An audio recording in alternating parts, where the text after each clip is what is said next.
Hi friends, నేను మీ రచరవి. ఇందాకే న్యూస్లో చూస్తూ ఉన్నాను. నిన్న సాయంకాలం వరకు ఒక 6 స్టూడెంట్స్ మార్కులు తక్కువ వచ్చాయని, అనుకున్న మార్క్స్ రాలేదని వాళ్ళ ప్రాణాలు విడిచారని తెలిసింది. ఫ్రెండ్స్, అంటే వాళ్ళపైన ఇన్స్టిట్యూషన్ ప్రభావం ఉందా, ఫ్రెండ్స్ మధ్యలో పోటీ ఉందా, పేరెంట్స్ యొక్క ప్రభావం ఉందా, ఇవన్నీ మనం ఇప్పుడు చూడలేమండి.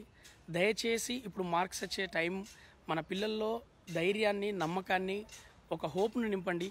ఫ్రెండ్స్, పిల్లలు మీరందరూ చూసే వాళ్ళందరూ కూడా మీ క్లాస్మేట్స్ మీ మధ్యలో పోటీ ఉంటుంది. దాన్ని కూడా ఛాలెంజ్ తీసుకుంటూ ఉంటారు, దాన్ని కూడా మనం అందరం కూడా కన్సిడర్ తీసుకుంటూ ఉంటారు.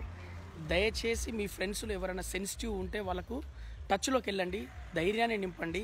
ఎందుకంటే అనుకున్న మార్క్స్ వస్తాయి, రాకపోయినా మాత్రాన తప్పేం కాదు. మనలో ఏదో ఒక టాలెంట్ ఉంటుంది.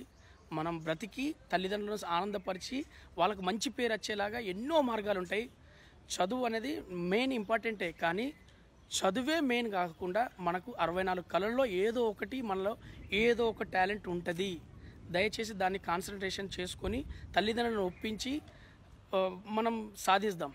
కానీ ఫ్రెండ్స్, ఇప్పుడే న్యూస్లో చూశాను, 6 పిల్లలు అంటే ఇంకా మనకు ఎంతమంది ఏంటనేది మనకు అర్థం కాదు. కాబట్టి పేరెంట్స్, ఫ్రెండ్స్ అండ్ స్టూడెంట్స్, దయచేసి మీ పరిధిలో మన పిల్లలు సెన్సిటివ్ ఉన్న వాళ్ళు మీకే తెలుసు. కాలేజెస్ యాజమాన్యానికి, పేరెంట్స్కి కూడా తెలియకపోవచ్చు, కానీ ఫ్రెండ్స్కి మాత్రం తెలిసి ఉంటుంది.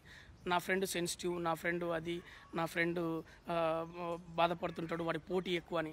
అలాంటి ఫ్రెండ్స్ అందరు టచ్లోకి వెళ్ళి మీరందరూ కూడా ఒక్కొక్కరికి ధైర్యం నింపండి. ఎగ్జామ్స్ ముఖ్యమే, కానీ ఎగ్జామ్సే ముఖ్యం కాదు. ప్లీజ్ ప్లీజ్ ప్లీజ్ ఇది ఒకసారి కన్సిడర్ తీసుకోండి. మన ఫ్రెండ్స్కి టచ్లోకి వెళ్ళండి, అందరూ హ్యాపీగా మాట్లాడుకోండి. పిల్లలు మనకు రేపు పేరు ప్రఖ్యాతలు తీసుకొచ్చే ఈ పిల్లల్ని మనం కాపాడుకోవాల్సిన జాగ్రత్త పేరెంట్స్కి, ఇన్స్టిట్యూషన్స్కి, పిల్లలకి అందరికీ ఉంది. దయచేసి ప్లీజ్ ఒక్కసారి మీరు కన్సిడర్ తీసుకుంటారని ఆశిస్తూ, నేను మీ రచరవి ఎప్పటికీ మీ గుండెలో. పిల్లలు జాగ్రత్త. మీరందరూ మీ ఫ్రెండ్స్ అందరితో ఫోన్లు కాల్ చేసుకొని ఒకరికొకరు మాట్లాడుకోండి. ఓకేనా? Thank you.